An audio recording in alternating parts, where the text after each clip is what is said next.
Now, we want to move on straight to the rules for capitalization. What are the rules for capitalization? So, having talked about upper and lower case of letters, we will now look at the rules.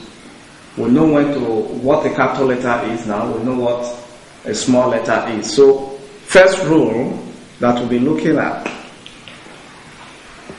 capitalize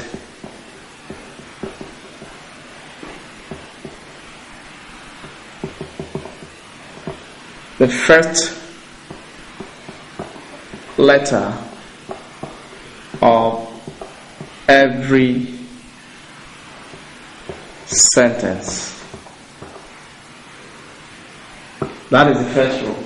And we all know that, at least for the sake of emphasis, know that you need to capitalize the first letter of every sentence. So we'll take our example.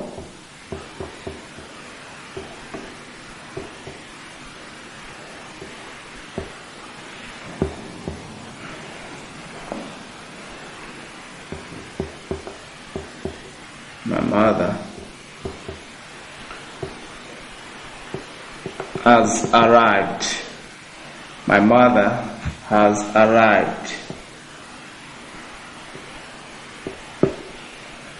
So we can see that our capital M is beginning the sentence. Now, assuming I write it, my mother has arrived, then this will create a punctuation error or a capitalization error. Now, remember what we said earlier, how the shape of your M should be like. Now, you may assume that what you have written is capital letter. You may know the rule that it should be a capital letter. However, if you write it wrongly, then it will be taken as a small letter. And this is what you need to watch out for. So, remember, every sentence begins with a capital letter. Now, you also need to know, for example, where your sentence stops and where the next picks up from. So, at that point, as you put in your full stop, as the next sentence is beginning, then you have to use a capital letter to begin the next sentence. These are the things you need to know as you write. It's very important for you to know that. Now, one thing you will need to note again is that traditionally, lines in poetry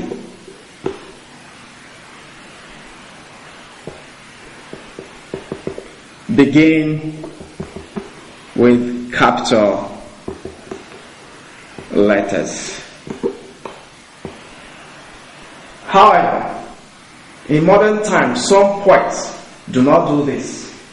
They can begin some lines of their poems with small letters.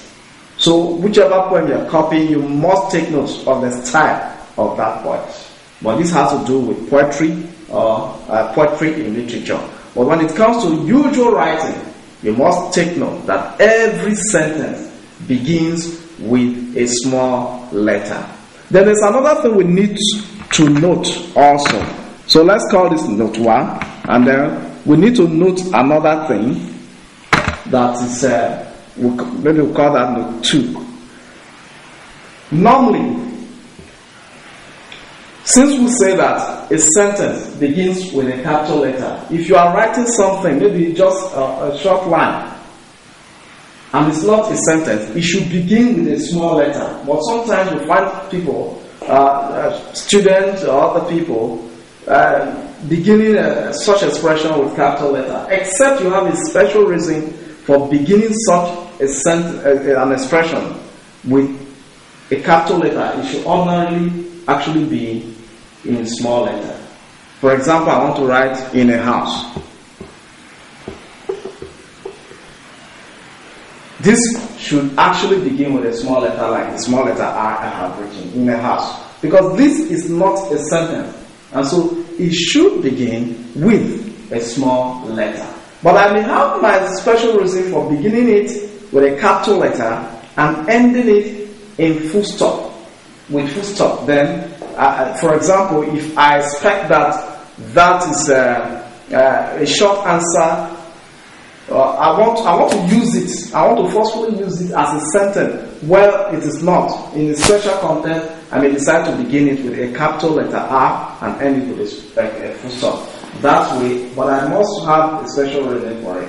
Ordinarily, it shouldn't begin with a capital letter and end with a full stop because it is not a sentence. The rule states capitalize the first letter of every sentence. And so unless it's a sentence, or unless you have a special reason for using something that is not a sentence as a sentence, then unless it is that case, then you cannot use the full stop or begin it with a capital letter. So we need to note all of this one. Again, for emphasis, capitalize the first letter of every sentence.